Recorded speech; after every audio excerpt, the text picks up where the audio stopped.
girls, je reviens pour une nouvelle vidéo après une longue période d'absence. Je sais, je me suis absentée pendant quelques mois. Normal, je préparais mon mariage.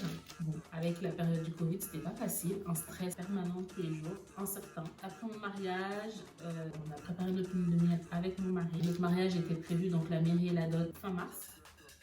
Et la fête était prévue pour fin avril. Au début, pour la mairie, tout allait bien. Quand on nous a annoncé le confinement du mois de novembre, le stress, on s'est dit bon, ça va se rétablir au mois de janvier, février. Arrivé en janvier, la situation ne s'améliorait pas. Février, pareil. Mars, le stress. Vers le 20 mars, le président il reconfine. En plus, nous, c'est en Île-de-France parce que mes parents ils sont là-bas, donc ils reconfinent Paris. Donc la veille du mariage, je ne savais pas si on allait se marier ou si on n'allait pas se marier.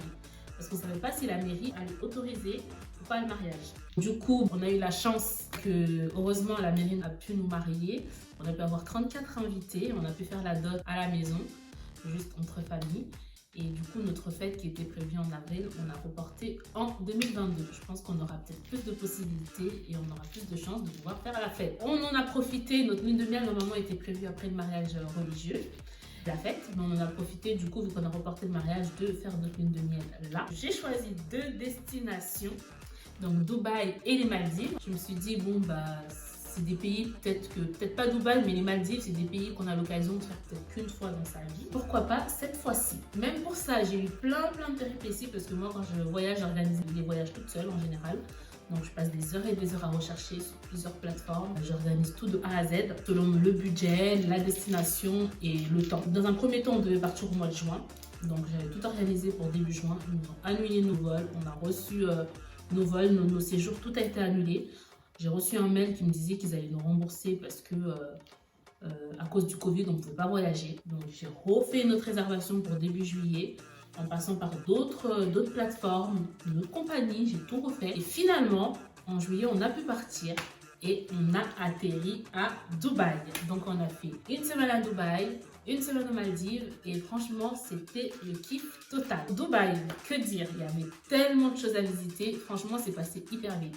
Je sais que il y a le côté sombre de Dubaï, mais comme dans tous les pays, il y a des côtés sombres. Moi, j'avais envie de voir, j'avais envie de visiter parce que j'en entendais parler. Comme on dit, on n'est jamais mieux servi que par soi-même, se faire sa propre idée, que d'écouter d'écouter ce que peuvent dire les autres. J'aime bien me faire mes propres idées.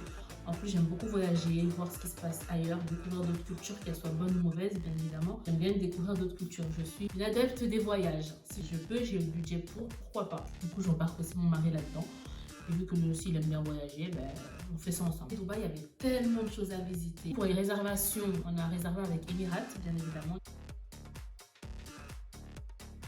Tous nos vols et nos transferts, c'est avec Emirates.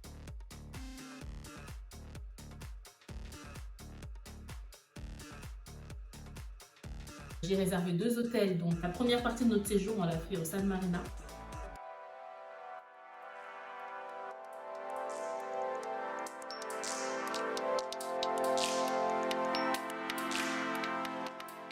Et la deuxième partie de notre séjour, on l'a fait dans un hôtel au centre-ville.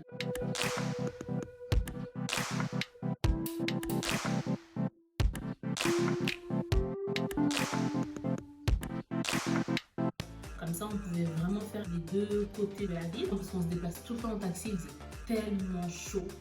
Mais on n'arrivait même pas à sortir, quoi. On sortait même pour aller acheter un truc, mais en 2 minutes chrono, on transpirait de la tête aux pieds. On faisait que prendre des taxis. On sort de l'hôtel, taxi. On descend, on ressort, taxi. On sort de taxi, c'était que ça. Tellement il faisait chaud. Mais après, l'avantage de Dubaï, c'est que tout est climatisé. Juste aux arrêts de bus, tout est climatisé. On ne marche pas beaucoup, c'est vrai. Et niveau organisation, au niveau des activités, donc les activités, il y en a certains, on a réservé sur place. D'autres, on a réservé à l'avance, avant de partir. J'ai comparé les prix entre ce que l'hôtel nous proposait et d'autres plateformes nous proposaient. Après, il y avait tellement de choses à voir, on n'a pas pu tout voir. Je pense qu'on y retournera peut-être pour voir d'autres choses, d'autres structures. En ce qui concerne les Maldives, quand on a quitté Dubaï, du coup, vu que c'était à 4 heures, on est parti directement aux Maldives. C'est franchement, le paysage est magnifique.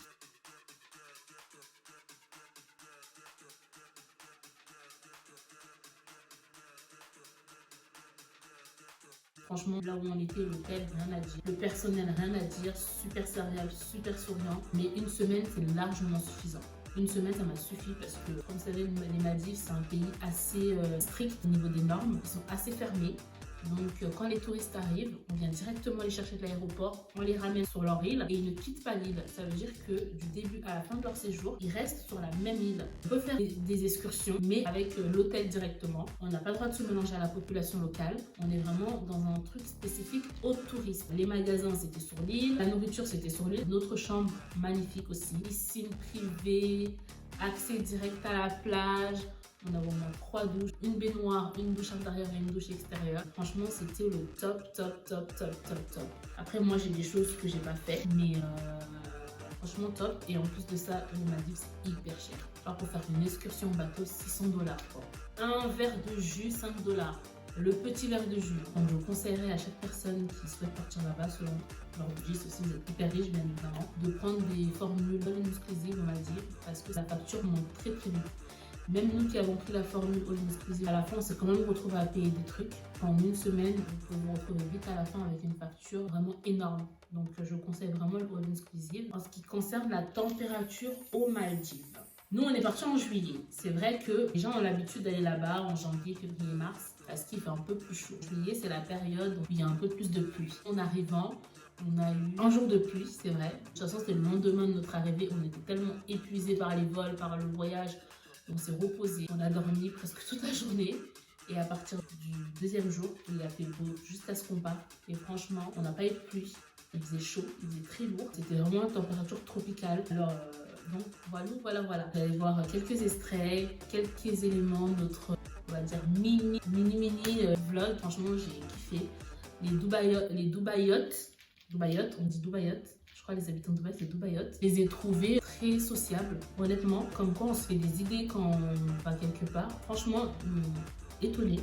Je les ai trouvés très sociables, pas fermés d'esprit comme je pouvais le penser avant d'y aller. Je m'étais fait des idées, je disais même à mon mari, oui, fais attention à ce que tu portes, fais attention, on va mettre les pieds. Parce que je regarde beaucoup sur internet avant d'arriver sur un pays, le fonctionnement, ce qui est autorisé, ce qui est pas autorisé. Et je me disais, fais attention à ce que tu mets dans ta valise, fais attention à ce que tu ramènes, fais attention à ce que tu dis, fais attention à comment tu marches, fais attention.